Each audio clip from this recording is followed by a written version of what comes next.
क्या इंडिया में बन पाएगा एक और दुबई? इंडिया में? इंडिया में क्या मुंबई के जो नए प्रोजेक्ट्स हैं हम्म वो मुंबई को अपनी खोई हुई साख हासिल करने में मदद कर पाएंगे? बहुत सारे प्रोजेक्ट्स हैं, मे बी। क्या मुंबई में जो नए प्रोजेक्ट्स बन रहे हैं क्या वो उसके जो पॉपुलेशन के इश्यूज हैं उनको हैंडल कर पाएंगे? बहुत मुश्किल है। आए देखते हैं इस वीडियो में कि मुंबई कैसे बनता है एक नया दुबई। बिल्कुल। 5 मार्च 2026 को मिडिल ईस्ट टेंशंस अपने पीक पर थे और ईरान के मिसाइल्स दुबई के एयर स्पेस को टारगेट कर रहे थे। World's biggest airport Dubai international airport shut down. World's largest Jebel Ali port shut down. Dubai छोड़ने के लिए लोग एक रात में 2.5 करोड़ पर फ्लाइट तक दे रहे थे सिर्फ एक बहुत दिन पैसा ही है। जेबल अली पोर्ट से दुनिया का 25% ट्रेड मूव होता है। वो पोर्ट एक दिन बंद हुआ और Because मिल नहीं रही थी। सप्लाई चेन हिल गई थी। एक ऐसा शहर जिसके पास ना कोई मैन्युफैक्चरिंग पावर थी ना कोई ऑयल रिफाइनरीज, वो 115 बिलियन डॉलर्स के साथ दुनिया का 4th लार्जेस्ट फाइनेंशियल सेंटर बन गया सिर्फ लॉजिस्टिक्स को इकोनॉमी की सेंटर बना के। Port, airport, free trade zone, air sea connectivity, इन सब को कनेक्ट करके दुबई ने ये प्रूव कर दिया कि एक logistics first city wealth create करके कैपिटल अट्रैक्ट करती है, ना कि सिर्फ गुड्स को एक जगह से दूसरी जगह पर मूव करवाती है। एंड इन कॉन्ट्रास्ट हमारा मुंबई भी उसी डायरेक्शन में चल पड़ा है। इनफैक्ट इस साल जनवरी में स्विट्जरलैंड के डेवोस में वर्ल्ड इकोनॉमिक फोरम कंडक्ट हुआ था, जहां महाराष्ट्र के सीएम ने अनाउंस किया कि MMRDA जो मुंबई का डेवलपमेंट देखती है उसने $220 बिलियन के MOU साइन किए थे, जो MMRDA के 50 इयर्स की हिस्ट्री में सबसे पहली बार था। एंड आज मुंबई के पास दुबई जैसे बिल्डिंग्स तो है, बट कैसे लॉजिस्टिक्स के थ्रू मुंबई दुबई का ब्लूप्रिंट अपना रहा है, आइए समझते हैं। मैं हूं झील and you have already started watching upgrade. अच्छी वीडियो लग रही है, interesting. Research based. Chapter 1 technical है ना, लॉजिकल। इसे समझने के लिए हमें थोड़ा पीछे जाना होगा। 19th सेंचुरी से मिड 20th सेंचुरी तक बॉम्बे नॉर्मल सिटीज में काउंट नहीं होता था। बॉम्बे की गिनती लंदन, न्यूयॉर्क, हांगकांग और शंघाई जैसे ग्लोबल ट्रेड और फाइनेंस सेंटर्स में होती थी। सुएज कैनाल से लेकर साउथ ईस्ट एशिया तक इंडियन ओशन का पूरा ट्रेड बॉम्बे से मैनेज होता था। एशिया का सबसे पुराना स्टॉक एक्सचेंज BSCB यही 1875 में बना था। एक वक्त था जब RBI लिटरली गल्फ कंट्रीज के मॉनेटरी सिस्टम्स चलाता था, क्योंकि कुवैत, कतर, ओमान, इन सब कंट्रीज में इंडियन रूपी लीगल टेंडर था। लेकिन फिर वक्त बदला। इंडिपेंडेंस के बाद इंडिया एक सोशलिस्ट इकोनॉमी बन गई, लाइसेंस राज आ गया और बॉम्बे की बड़ी बड़ी टेक्सटाइल मिल्स जो इंडिया की इंडस्ट्रियल बैकबोन थी वो धीरे धीरे कोलैप्स हो गई। और जब पूरी दुनिया मॉडर्न शिपिंग और कंटेनराइजेशन की तरफ बढ़ रही थी, जिसके लिए बहुत डीप पोर्ट्स चाहिए होते हैं, तब बॉम्बे का पोर्ट पुराना लगने लगा था। सबसे बड़ी ट्रेजेडी ये हुई कि शहर का इंफ्रास्ट्रक्चर वहीं फ्रीज हो गया, लेकिन पॉपुलेशन बढ़ते गई। जो पॉपुलेशन 1950s में 30 लाख की थी वो बढ़कर 2 करोड़ क्रॉस कर गई है। और ठीक उसी वक्त दुबई के पास एक ऐसी चीज थी जो पॉपुलेशन का तो बड़ा मसला है यार। ब्लैंक ये एम्प्टी डेजर्ट, सब कॉन्टिनेंट के सारे शहरों का ही मसला है। यहाँ एक प्लानिंग कहीं पे भी नजर नहीं आती सही आज तरह। दुबई की GDP रफली $115 बिलियन की है और मुंबई मेट्रोपॉलिटन रीजन MMR की $140 बिलियन की। दुबई फ्यूचरिस्टिक इसीलिए दिखता है क्योंकि उसे फ्यूचर के हिसाब से कंप्लीटली नया बनाया ये गया चीज था। और उसको रीडिजाइन किया है ना, क्योंकि यहाँ किसी ने उसको अपडेट ही नहीं किया था। जबकि मुंबई अकेले आज भी इंडिया की GDP का 6.2%, इंडस्ट्रियल प्रोडक्शन का 25%, अब जाके जो है ना ट्रेड का 70%। वैसे यार सरप्राइजिंग चीज है हमारे लिए सिर्फ इसकी सड़कें दुबई से ज्यादा इसकी है और अब उस GDP 50 इयर्स के गैप को एक साथ फिल किया जा रहा है।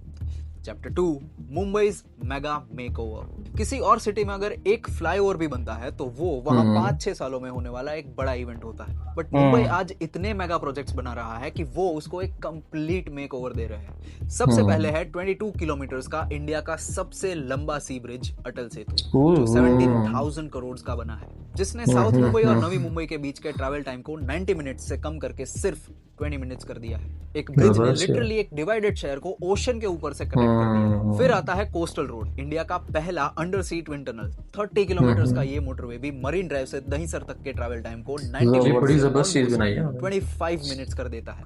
बल्कि इसने मुंबई को एक वर्ल्ड क्लास आइडेंटिटी भी दी है, बिल्कुल दुबई के कॉर्निश की तरह। ग्राउंड फ्लोर के बाद अब चलते हैं अंडरग्राउंड। 33.5 किलोमीटर की अंडरग्राउंड मेट्रो एक्वा लाइन दुनिया के सबसे डेंसली पैक्ड सिटी के नीचे एक टनल में चल रही है, जहां ऊपर लाखों लोग रह रहे हैं।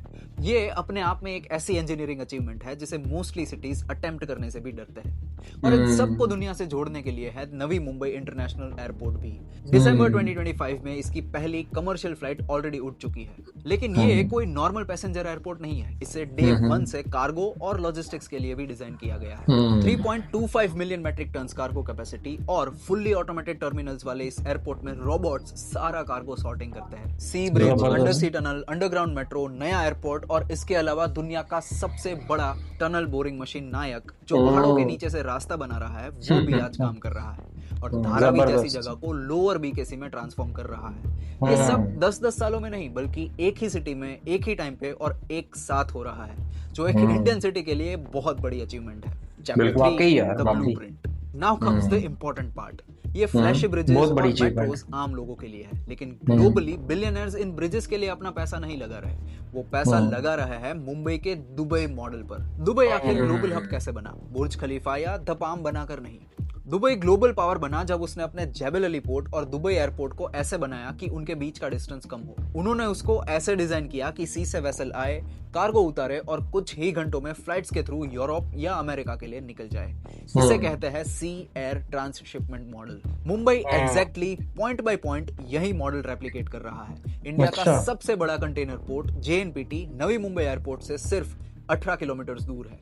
Same geometry, same speed, same model. लेकिन इस मॉडल में एक पुरानी और बहुत एम्ब्रेसिंग प्रॉब्लम थी। इंडिया के पोर्ट्स इतने डीप नहीं थे कि दुनिया के सबसे बड़े मेगा कंटेनर शिप्स वहां आ सके। इसीलिए हमारा कार्गो पहले छोटे शिप्स में लोड होकर कोलंबो, सिंगापुर या दुबई के जेबल अली जाता और वहां से बड़े शिप्स में ट्रांसफर होता था। यानी हम अपना ट्रेड करने के लिए फॉरेन कंट्रीज को टोल या रेंट दे रहे थे। अब इस ह्यूमिलिएशन को हमेशा के लिए खत्म कर रहा है वाधवन पोर्ट। $9 बिलियन या 76,000 करोड़ का ये प्रोजेक्ट इंडिया का पहला ऑफशोर पोर्ट है जो ओशन में आर्टिफिशियल आइलैंड बनाकर बिल्ड किया जा रहा है। इसका नेचुरल ड्राफ्ट 20 मीटर्स डीप है, यानी दुनिया के सबसे बड़े अल्ट्रा लार्ज कंटेनर वेसल्स भी अब डायरेक्टली इंडिया आ सकते हैं। और ये स्केल इतना बड़ा है कि गवर्नमेंट को इसके आसपास एक पूरी नई सैटेलाइट सिटी बनानी पड़ रही है, जिसे 4th मुंबई कहा जाएगा। इन मेगा पोर्ट्स को बाकी इंडिया से कनेक्ट करने के लिए 1500 किलोमीटर लंबा western dedicated freight corridor WFC भी बन चुका है, जो जेएनपीटी से सीधा दिल्ली एनसीआर तक जाता है। इस वजह से अब ट्रांजिट टाइम 120 आवर्स से सीधा 30 आवर्स हो गया है। Cherry on top Navi Mumbai में दुबई के जाफजा जैसे फ्री ट्रेड वेयरहाउसिंग जोन्स बन रहे हैं, जहां फॉरेन कंपनीज बिना कस्टम के फ्रिक्शन के अपने गुड्स ला सकती है और री एक्सपोर्ट भी कर सकती है। अब जैसे मुंबई इन बड़े बड़े ऑटोमेटेड पोर्ट्स और एआई ड्रिवन सप्लाई चेन्स को अडॉप्ट करेगा, तो इसको चलाने के लिए हाईली स्किल्ड टैलेंट की भी जरूरत पड़ेगी। और उसके लिए आपको फ्यूचर रेडी और अपस्किल करने के मिशन में अपग्रेड आपके साथ जुड़ा है। टेक्निकल स्टाफ की जरूरत $1.5 ट्रिलियन गोल। जब भी ये कंपैरिजंस होता है तो लोग कमेंट्स में आकर लिखते हैं कि मुंबई बहुत केओटिक है, कंस्ट्रक्शन इतना स्लो क्यों है, दुबई तो बहुत फास्ट डेवलप हो रहा है। वेल, इसके पीछे सच्चाई है कि दुबई को बनाना इजी था। मतलब सीरियसली, उनके पास चीट कोड्स थे, जैसे एम्प्टी डेजर्ट था जहां वो जो चाहे वो ड्रॉ कर सकते थे। ऑयल का अनलिमिटेड पैसा था। एक सिंगल चेन ऑफ कमांड था जहां जो भी डिसीजन लिया जाता उस पर काम स्टार्ट हो जाता। ना लैंड एक्विजिशन का लंबा प्रोसेस था, ना कोर्ट्स थी, ना प्रोटेस्ट थे और ना ही कोई 100 साल पुरानी कॉलोनियल लाइन थी जिसे बचाकर काम करना पड़ता। मुंबई के पास इनमें से एक भी चीज नहीं थी। यहाँ इंजीनियर्स 2 करोड़ लोगों के लिविंग रूम के ठीक ऊपर या नीचे कंस्ट्रक्शन कर रहे थे। एशिया के सबसे कॉम्प्लेक्स लैंड ओनरशिप रूल्स है और इसके ऊपर हर साल आने वाला एक्सट्रीम मॉनसून, जिसके बीच में इंटरनल्स को वाटरप्रूफ भी करना होता है। हमारी डेमोक्रेटिक गवर्नेंस थोड़ी स्लो और मैसी जरूर होती है, लेकिन लेजिटिमेट होती है। जब नवी मुंबई एयरपोर्ट की पहली फ्लाइट चली थी तो वहां नेटवर्क इश्यूज आए थे, और वो आने ही थे क्योंकि वो एयरपोर्ट खाली जमीन पर नहीं बल्कि एक already existing highly complicated mega city के बीच जबरदस्ती फिट किया जा रहा था। धारावी का रीडेवलपमेंट कंट्रोवर्शियल इसीलिए है क्योंकि वहां रेत नहीं है, वहां 10 लाख लोग जनरेशन से रह रहे हैं, उन्हें प्रॉपर्ली रिहेबिलिटेट करना पड़ेगा। लेकिन एक चीज बताऊं, ये सारी प्रॉब्लम्स फेलियर्स नहीं है, ये प्रूफ है कि ये प्रोजेक्ट कितना एम्बिशियस है। दुबई ने अपनी कहानी एक डेजर्ट पे लिखी है, वो अच्छी बात है, लेकिन मुंबई अपनी कहानी एक 100 किलोमीटर की स्पीड पर चलती हुई लोकल ट्रेन में बैठकर लिख रही है, जिसमें 75 लाख लोग ऑलरेडी ट्रैवल कर रहे हैं और इंजन को बिना ट्रेन को रोके और बिना पैसेंजर्स को उतारे रिप्लेस करना है। दैट इज मर्डर, और इसीलिए that is more impressive also. MMRDA का 2047 का टारगेट काफी क्लियर है कि मुंबई मेट्रोपॉलिटन रीजन की जीडीपी को $1.5 ट्रिलियन तक ले जाना है। ये फिगर आज टोक्यो की इकोनॉमी के इक्वल है। पर कैपिटा इनकम का टारगेट $38,000 का है, यानी यहाँ के सिटीजन्स का लिविंग स्टैंडर्ड इटली और जापान के लेवल तक ले जाने का है। 100 साल पहले जिस बॉम्बे से पूरे गल्फ का पैसा और ट्रेड चलता था, आज उसी का सक्सेसर बीकेसी में इंटरनेशनल फाइनेंशियल सर्विसेज सेंटर के फेस में बिल्ड हो रहा है। जस्ट लाइक दुबई और लंदन, ट्रेड रूट्स वही है, कनेक्शंस वही है, सिर्फ टाइम बदला है। मैं हूं जी, और अगर आपको ये वीडियो पसंद आया है तो इस वीडियो को लाइक कीजिए और कमेंट्स में बताइए कि क्या आपको लगता है वाधवन पोर्ट इंडिया की इकोनॉमी का एक बड़ा गेम चेंजर बन सकता है। ऐसे और डीप डाइव्स के लिए सब्सक्राइब कीजिए अपग्रेड को। Till then stay curious.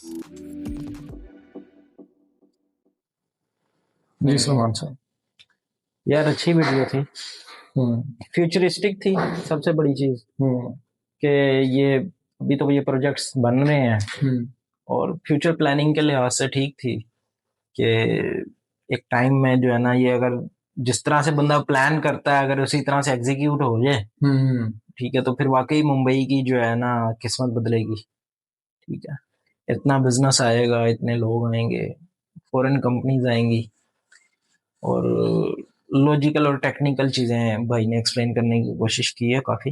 तो मेरे ख्याल से अच्छी वीडियो थी, काफी चीजें दिखाई है उन्होंने। मुझे सबसे अच्छी फैक्ट्स एंड फिगर्स का भी बीच में जिक्र है। वो चीज जो है ना हमेशा से मुझे अच्छी लगती है कि जब आप फैक्ट्स एंड फिगर्स को साथ लेके चलते हैं, वो चीज। दूसरा, दुबई के लिहाज से एक वो जैसे कहते हैं ना कि एक नई चीज बनाना आसान है और एक बनी हुई चीज को दोबारा से आपने रीशेप करना है, ठीक है, तो वो ज्यादा मुश्किल है। ये एग्जांपल वाकई ठीक है कि दुबई ने जो है ना डेजर्ट के ऊपर अपना सिटी जो है कंट्री बिल्ड किया है, ठीक है, और जो मुंबई के अंदर जो प्रोजेक्ट्स चल रहे हैं वहां पे ऑलरेडी लोग रह रहे हैं, ठीक है, टनल्स बना रहे हो, फ्लाईओवर बना रहे हो, ब्रिजेस बना रहे हो, तो वो लोगों की मौजूदगी में, इतने लाख लोगों की मौजूदगी में ये काम करना थोड़ा मुश्किल होता है।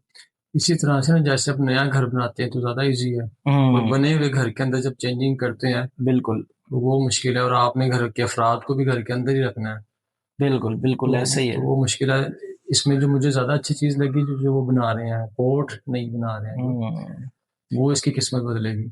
बिल्कुल, पोर्ट जो है बिजनेस लेके आएगी ना, पोर्ट से बिजनेस आएगा तो डेवलपमेंट होगी, फॉरेन कंपनीज आएंगी, लोगों को काम मिलेगा। बिल्कुल, ठीक है, तो ये चीजें मैटर करती हैं। बाकी भाई ने वीडियो बहुत अच्छी बनाई, बहुत ज्यादा इन्फॉर्मेशन दी, रिसर्च बेस्ड वीडियो थी, हमें बहुत अच्छी लगी। आप लोग बताइएगा कि आप लोगों को वीडियो कैसी लगी, और रिक्वेस्ट है कि चैनल को सब्सक्राइब जरूर कीजिएगा। इंशाल्लाह मिलेंगे नेक्स्ट वीडियो में।